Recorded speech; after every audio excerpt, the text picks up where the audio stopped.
Hi, Rich Karuba for bowlingball.com. One of my good friends passed on now a few years back. I believe he might have been the greatest bowler of all time. If not, he was certainly among the top five. And his name was Earl Anthony. He was a former PBA Hall of Fame champion, virtually a bowling legend. He won over 40 PBA titles in less time than anyone else has done it, and there may have only been one other person at the time I'm doing this video that accomplished that feat. So pretty remarkable thing. And Earl Anthony's favorite tip, and I used to hear him tell all the Pro-Am partners and people he did when he did bowling clinics over and over. And Earl always spoke in very simple and clean terms. And he would say, let your hand follow your bowling ball toward your target. So that tip has a lot of merit and meaning today. Now, although some of the power players of today, we see that hook the ball a lot more than Earl. He was a stroker type player, didn't hook the ball very much.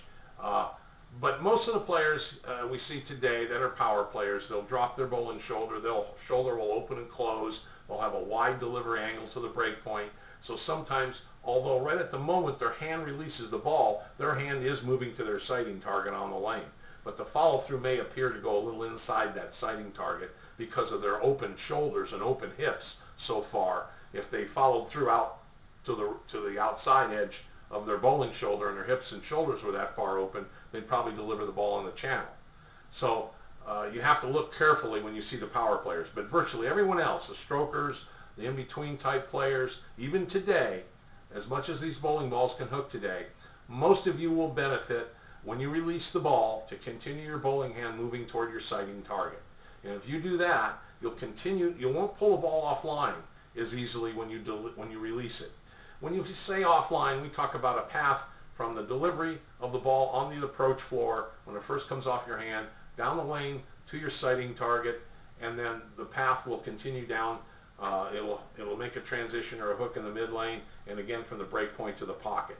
So in order to get the right alignment, you've got to make sure you deliver the ball right along the proper swing path.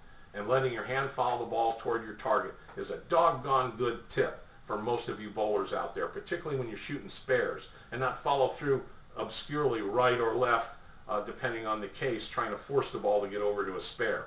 Get a sensible spare shooting system, make the right adjustments for spares and for strikes, and you can work with your bowling coach to identify systems for strike adjustments and systems for shooting spares. And once you've identified those and you've developed them into your game, then let your hand follow your ball toward your target, particularly you new bowlers trying to improve your game and raise your bowling scores. Thank you.